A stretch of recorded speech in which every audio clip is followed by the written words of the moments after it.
2026 மலையாள இண்டஸ்ட்ரியில் 4th highest crossing இந்த படம் தான். 6 கோடி ரூபா பட்ஜெட்டில் எடுக்கப்பட்ட படம் 40 கோடி ரூபா கலெக்ஷன் பண்ணியிருந்திருக்கு. இது ஒரு சீக்வல் மூவி தான். நெட்ஃப்ளிக்ஸில் இப்போ தமிழ் டப்பிங்கோட இருக்குது. பரதநாட்டியம் 2 மோகினியாட்டம். படத்தினுடைய ரிவ்யூக்கு போகிறதுக்கு முன்னாடி நம்ம சேனலை சப்ஸ்கிரைப் பண்ணுங்கள். கதை இதோ. படத்தினுடைய நாயகனான சஜி குரூப் தன்னுடைய அப்பாவோ இழப்பை தாங்க முடியாமல் ஒரு பக்கம் இருக்க அவரு சொன்ன வாக்குறுதிகளை நிறைவேற்றுறாரு. இன்னொரு மனைவியான ஸ்ரீஜா ரவி குடும்பத்தை நீ தான் பார்த்துக்கணும், அவங்களுக்கு உங்களை விட்டால் வேறு யாரும் இல்லை அப்படின்னு அவர் சென்டிமெண்ட்டாக சொல்ல சிஜு அண்ட் கலராணி இவங்கெல்லாம் அவங்களுக்கு ஒரு வீட்டை வாங்கி கொடுத்து அங்கேயே ஒரு 2-3 நாள் தங்குறாங்க. அப்போ ஒரு பஞ்சாயத்தை எடுத்துகிட்டு வராரு சூரஜ். பொதுவாக அரசு அதிகாரிகள் அவங்க லஞ்சம் வாங்கணும் அப்படின்னா டேபிளுக்கு கீழே வாங்குவாங்க, இல்லை அந்த டீ கடையில் கொடு, இல்லை அந்த எண்ணெய் வெட்டுறவன்ட்ட கொடு அப்படின்னு சொல்கிறத நம்ம கேள்விப்பட்டிருப்போம், நேர்லையும் பார்த்துருந்துருப்போம். ஆனால் இங்கே புதுசாக ஒரு ட்விஸ்ட்டை ஒன்று வச்சுருந்துருக்குறாங்க.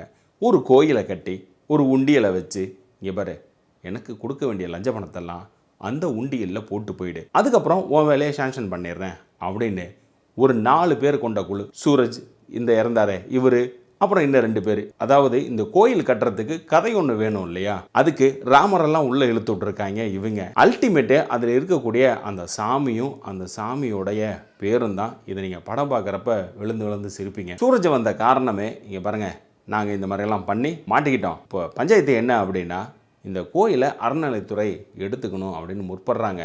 ஆனால் அவங்களோ எனக்கு குறிப்பிட்ட தொகையை கொடுத்துட்டா இந்த கோயிலை உங்களுக்கே விட்டுறோம் அப்படின்னு சொல்கிறாங்க. நாங்கள் ஒரு 4 பேர் சேர்ந்து ஒரு அமௌண்ட்டை ஒன்று பெறட்டுறோம், மீதி அமௌண்ட்டை நீங்கள் கொடுத்துருங்க அப்படின்னு மகன்கிட்ட சொல்ல குறிப்பிட்ட நாள் ஒன்று சொல்கிறாரு, எனக்கு பணம் வேணும், அப்படி இல்லையா உங்கள் அப்பாவை ஒரு பஞ்சாயத்தில் நான் சிக்கூட போகிறேன், இறந்தும் அவர் பேர் கிட போகுது அப்படின்னு சொல்கிறாரு. 2 நாளில் வீட்டுக்குள்ளார அதிகாலையிலேயே உள்ளே வந்து பஞ்சாயத்து பண்ணுறப்ப ஸ்ரீஜா ரவி ஒரு பக்கம் மற்றும் குடும்பத்தினர்கள் எல்லாம் சேர்ந்து சூரஜை செஞ்சு விட்டுறாங்க, அதாவது கொண்டுடுறாங்க.